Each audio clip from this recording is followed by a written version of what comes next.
So you're on the hunt for your next family car. You need lots of interior space to keep up with family life, but you don't want to compromise on styling. You love the look of these striking coupe SUVs. Think BMW X6 or Mercedes GLC Coupe. But opting for one of those premium brands means looking second-hand to get it within budget. And then going second-hand means pricey repair bills when the car's out of warranty. Well, I may have an answer for you. Behind me is Renault's new product, the Renault Rafale, sitting at the top of its hybrid range. This car is not only going to save you money on purchase price, but it's also going to save you money at the pumps with Renault's superior hybrid engines. Hi guys, my name's Tish and welcome back to John Banks Reviews. In today's video, we're going to be taking a look at the all-new Renault Rafale. In both this, the petrol hybrid, and also I'll be telling you about the plug-in hybrid model, which is ready to order soon. So if that sounds good, then please keep watching. And if you like new car content from brands like Renault, Hyundai, Suzuki, Honda, and many more, then go ahead and hit the subscribe button. Any questions or queries that you have about the Renault Rafale, or if you'd like to book yourself in for a test drive on this very car, then you can do that by clicking the link down below and chatting to one of our sales team at either Ipswich or Cambridge. So first of all, let's talk about design, because for Renault, this is an extremely striking looking model. It features a striking and modern design that combines elegance with a sporty look. Its sharp lines and sculpted shape give it a strong presence on the road, while the bold front grille and sleek LED headlamps enhance its aerodynamic style. The smooth roofline and muscular rear end add to its sporty vibe. It's been designed with a spacious footprint. It measures approximately 4.7 metres in length, 1.9 metres in width and stands around 1.6 metres tall, providing ample interior space for passengers and all of their stuff. Whilst being priced closely to the Audi Q3, the Renault Rafale is similar in size to the Audi Q5 Sportback, with the Rafale being slightly longer but narrower. But for me, it's all the tiny little design details which make this car feel so special. For instance, inside these headlamps, you'll find this Renault patterned silver design just sitting underneath the headlights. You also have the daytime running lights, which are made up of two halves of the Renault badge. And then there's this grille, which has silver underneath and then those gloss black Renault shapes on top. It almost glistens and changes shape as you move around it. This was inspired by French art of the 1970s and looks very striking on the road. And then you have little Easter eggs hidden around the car. Go for a version with a panoramic sunroof and you'll find a little Rafale plane, which just pays homage to this car's history. And that's all the exterior, but what about the interior? Now I have to admit that Renaults possibly have some of my favourite interiors because they feel very modern, they use a lot of nice materials compared to older models, but they're still so user friendly and I think that's key. Everywhere around the cabin, Renault seem to have thought about the user. Have we got nice touch materials, but also are they easy to use? So let's start by explaining what I mean. So material-wise, there's some really nice materials used around this cabin. You've got a lovely leather-wrapped steering wheel, but you've also got Alcantara at the bottom, and then you've got red, white and blue stitching, which is featured, of course, because this is a French car and is proud of its French heritage. You once again have that Alcantara across the dashboard and some ambient lighting just above that. These seats are also fantastic. They're so comfortable, and you've got leather on the outside, that red and white stitching, and then you've got this kind of perforated Alcantara down the centre with the blue just peeking through. It feels very special. And what I love about this car is on these seats, these A's, which are A for the Alpine, the sports part of Renault, they actually glow up at night. This looks like a very impressive car, both in the daytime and the nighttime as well. And then on this centre console, once again, you've got leather down the sides. You have got a little bit of a fending gloss black, but very small amount. And then you've got this really nice leather handle just on this centre console, which slides forwards and backwards. And don't worry, I do listen to you guys sometimes when you give me feedback, and I've actually featured this car already on my own channel, Auto Social UK, and I said that this handle felt a little bit pointless and a little bit large. But lots of people pointed out that there's a reason for this handle, and I do think it's very clever, so I'm going to mention about it.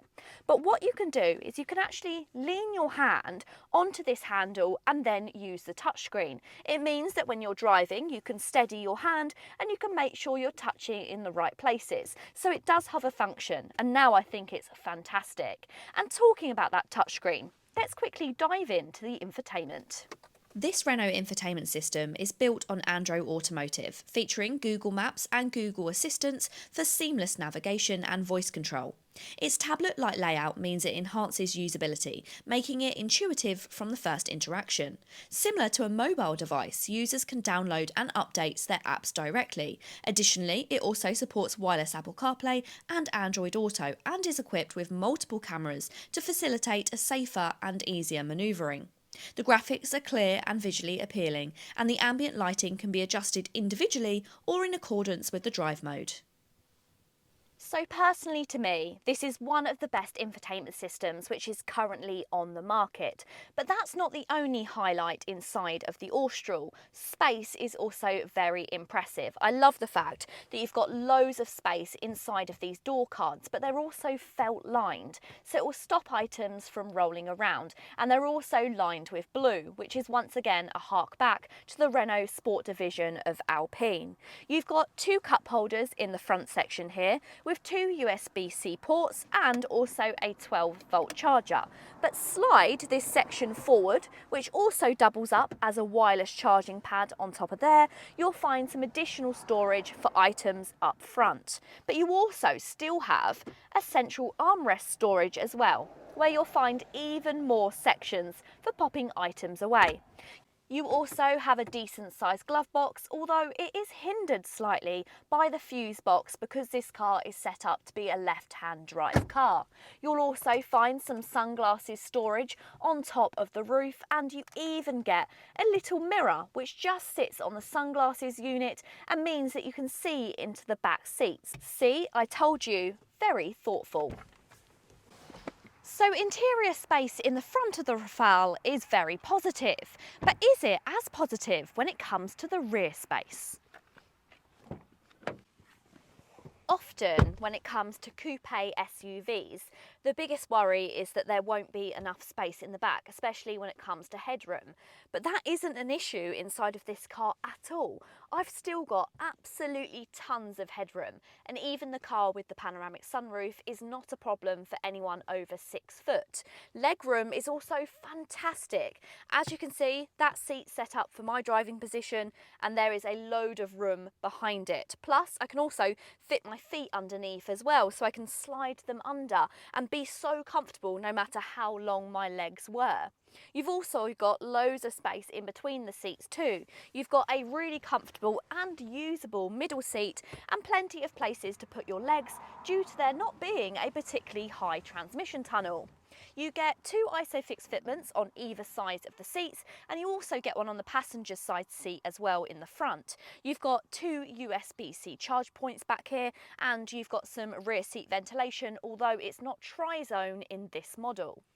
Pull down this central armrest and you will find an extensive amount of storage, including lots of space in this armrest, a further 2 more USB-C ports, and you even get these really cool rotatable cup holders which double up as smartphone and iPad holders, which is so cool. Plenty of storage inside here, tuck those away, and then you've got a nice usable central bench. You also get loads of storage inside the doors, and once again they're felt lined. So inside of the back of this car, I think it's fantastic.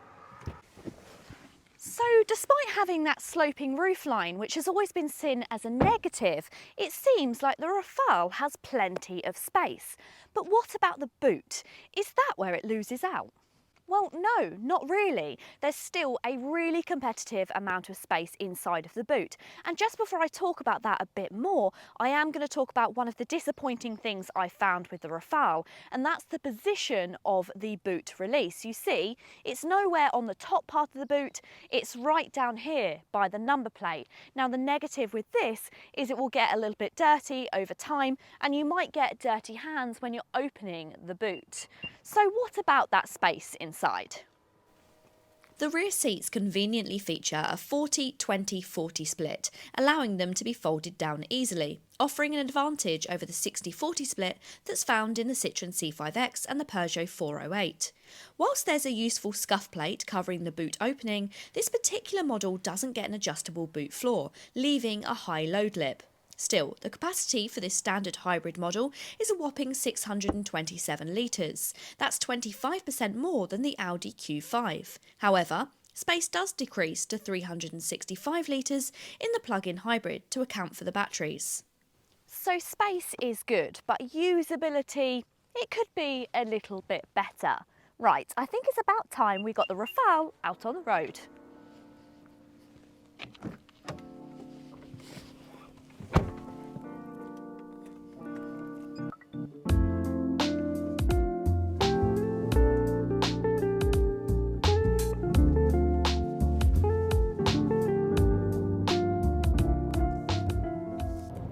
No matter which version of the Renault Rafale you opt for, all of which are electrified in some way, and there's two types of hybrids. You have a strong hybrid, which is able to drive in electric for small periods of time, but doesn't need to be plugged in to be charged up.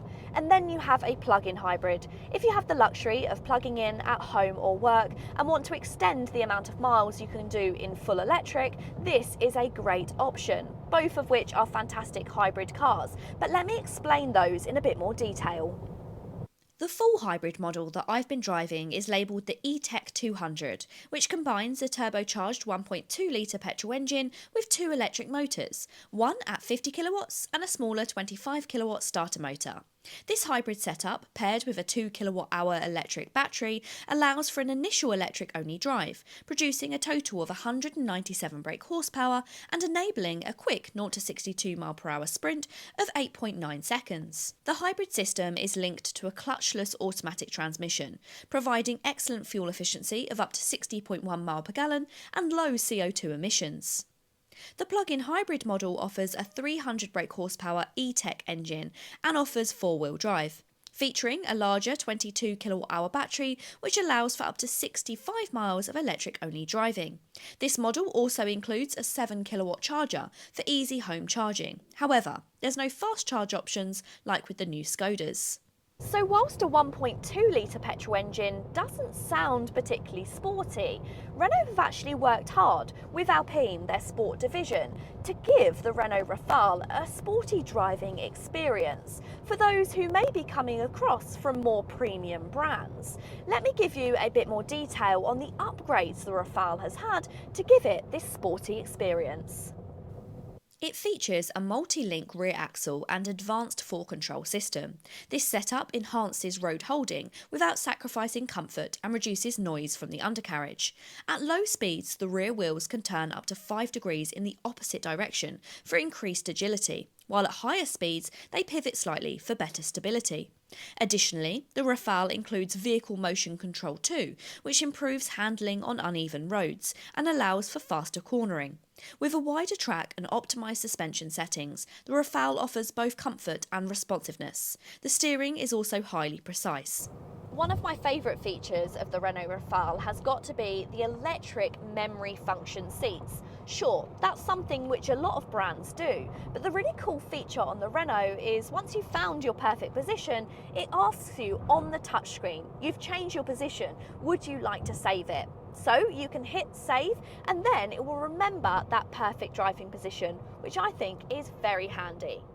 There are many people out there who wouldn't consider the Renault Rafale as competition for the likes of BMW or Mercedes.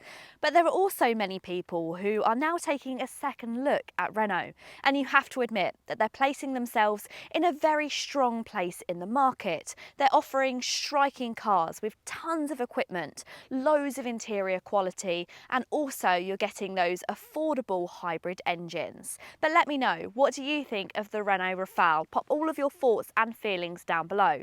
Don't forget, if you wanted to book in for a test drive with this car, then you can do that at Cambridge or at Ipswich. I'll pop their details down below. I really hope you have enjoyed the video. If you have, go ahead and give it a big thumbs up. And if you want to see more videos like this, then you're in the right place. Go ahead and hit the subscribe button. Until next time, guys, see you later.